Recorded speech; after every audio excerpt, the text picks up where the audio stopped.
Okay, you guys are now attached to the tripod.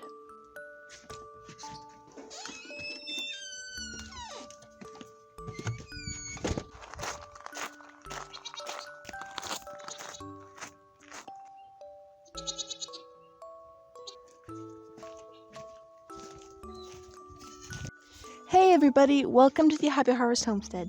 Today is a very special day.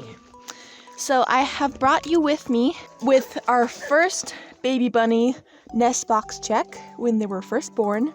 Now you get to join me for their last Nestbox check because they're now old enough to come out of the Nestbox.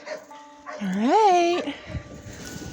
Last Nestbox check, except for this time, instead of putting them back in, we set them out. One, isn't he adorable? Two, we have two black and white ones. Two. And then the third spotted one is a broken chestnut. Super cute. Three. Then we have two black ones. One. Come on, where's number two? Number two little black one. Then there are three solid chestnuts, making 8 babies total. 1,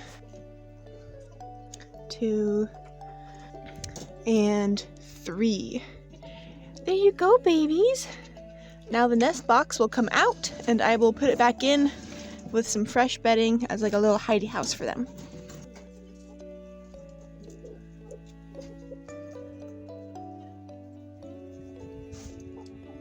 Alright, I've completed the nest box transformation into a hidey house. There's some straw on the bottom. Acrobat doesn't know what to do. There's babies under her trying to nurse. She's gonna have to learn how to get away from them. It's been a long time since she's had babies. Oh look, she's nursing them all! Except so for that weird. little brown one. Come here, little brown one. You have to nurse with your siblings. It's your first nurse out of the nest box. Acrobat's being such a good mommy. Okay, we put some cardboard down so these little babies who are not used to using the wire can have some solid places to be.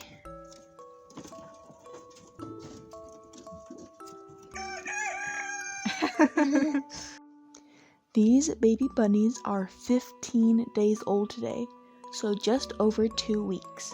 Their eyes have been open for a couple days, they have plenty of fur on their little bodies, and there are enough kits in this litter that they can easily snuggle together to keep warm. When to take baby rabbits out of the nest box is a very controversial thing, but I have very specific and good reasons for my system of doing it. When you're raising rabbits in a more natural way, you have to do things differently than people who don't raise naturally. Because I'm following a natural pattern of breeding, which is breeding a doe soon after she gives birth, when I've been told she's more likely to receive a breeding, a lot of people have problems getting their rabbits to breed, and with all the information available to me at the moment, I believe that is because too many people break the natural cycle of rabbits and force their does to take breaks in between litters, so I'm mimicking the more natural way and breeding the day of or the day after kindling. So Acrobat is already halfway through another pregnancy, and her newest babies will be born just in time for these babies to be 4 weeks old, which is the minimum age to wean.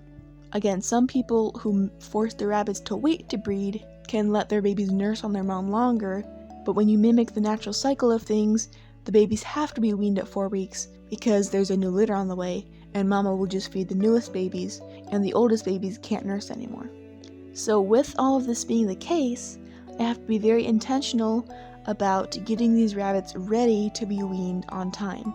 If I kept them in their nest box, drinking only mama's milk until they're like 3 weeks old, they're only going to have maybe 1 week, maybe even less if mama gives birth a little bit early, to go from all milk to all solid foods. And on a very delicate little baby's belly, that huge diet change and all the gut bacteria that has to drastically change, giving that only 1 week for such a fragile animal can cause a whole bunch of problems. Usually my kids are just fine switching at that age, but it's likely because I on purpose have my kids come out earlier, around 2 weeks, maybe even a little bit earlier than that. My rule of thumb is if the entire litter's eyes are open, then technically they can come out. Now in the summertime, I'd be far more likely to take them out as soon as all their eyes open, so maybe 10, 11 days old. But because it's so cold, I want to wait till they're a little bit older and have a little bit more fur and are more mobile, so they can all crawl back to a warm place by themselves, so no one accidentally gets lost and freezes to death. So I on purpose chose 2 weeks old to take them out of the Nestbox so that they have twice as long to slowly transition from all milk to slowly start nibbling some food and maybe taking a few sips of water, then slowly switch over to maybe half and half, and then by the time mama gives birth to the next litter and stops feeding the older babies, all their gut bacteria is already slowly transitioned and they are weaned much more easily. We are really blessed here in Southwest Missouri to have been having a fairly warm winter. We've had pretty cold days, but those days are interspersed with like half a week or sometimes even a whole week of spring-like temperatures. So it'll be nice and warm, and then it'll frost and snow a whole bunch. And then it'll get back to super nice and warm, and it's been a warm spell for quite a while. In fact, we were driving by our neighbor's house and their daffodils have started to bloom, and it's only February. If it was constantly cold all the time, I would probably wait longer for these little babies, but because it's so warm, they'll be just fine. It still does drop down at nighttime and get a lot colder though, but it is nice and warm in the day, so it's kind of a flip-flop instead of a constant freezing cold. So these babies have everything they need in this nice big cage. I turned the Nestbox on its side and put in some straw to be a hidey house where they can go to hide or to snuggle or to keep warm at nights. That's very important. They have a shallow water bowl so that if they accidentally climb in, they won't drown. There's some hay that's out of the hay rack on the floor for them, so it's easy for them to nibble. And they have a big tile and lots of cardboard so they can easily get off the wire if their little feetsies keep falling through too much. They seem to be pretty mobile though, and are getting able to explore very easily. It's also nice that this cage is so big, so that Acrobat has a chance to get away from the babies.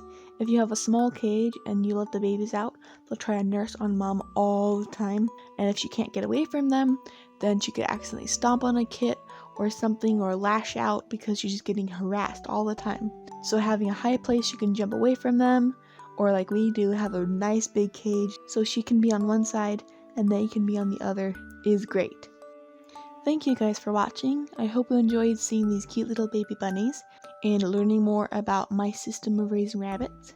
I hope you stay tuned for future videos. I have a pretty exciting rabbit announcement coming up soon. Thanks again for watching.